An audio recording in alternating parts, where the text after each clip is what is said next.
Hiçbir şey yapın. Gitmeyince biz daha buna biz mecbur gideceğiz. Çok. Bir dakika Sayın Başkan. Tüm dünya ile birlikte ülkemizi de ekonomik, sosyal yaşam ve beşeri ilişkiler başta olmak üzere tüm alanlarda yoğun bir şekilde etkisini hissettiğimiz Covid-19 salgını ile birlikte yeni bir düzene geçmeye, yeni çalışma prensipleri, yeni bir sosyal yaşam anlayışı oluşturmaya mecbur kaldık. Hükümetimiz de bu yeni normal düzene yönelik gerekli tedbirleri alarak en kısa süre içerisinde belli kararlar alarak ve salgının ülkemizdeki seyrini kontrol altına alma çalışmalarını tüm imkanlarını seferber ederek sürdürmektedir. Özellikle alınan tedbirlerin en başında insanın insanla olan temasını minimuma indirmek gelmektedir.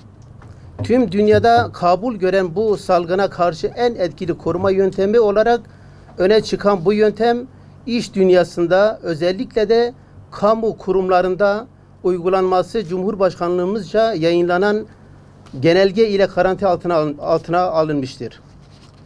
Geçtiğimiz günlerde Bilim Kurulu'nun tavsiyesine istinaden Cumhurbaşkanımız Sayın Recep Tayyip Erdoğan'ın aldığı kararlar neticesinde kamuda mesai saatleri 10-16 olarak düzenlenerek hem toplumla taşıma yükünü rahatlatmış hem de kamu çalışanlarının kamusal alanda temasa açık, virüse karşı korumasız olarak geçirdikleri süreler kısaltılarak tüm vatandaşlarımızı olduğu gibi kamu personelini de korumuştur.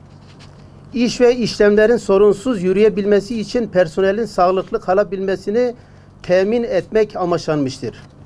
Koronavirüs ile ilgili tüm tedbirlerin tüm kamu çalışanları için aynı olması, risk düzeyinin kurumlar arası farklı göstermemesi, koronavirüsün kurum ayrımı yapmamasına rağmen İşkur ve SGK personeli normal mesai düzenine geçmiştir.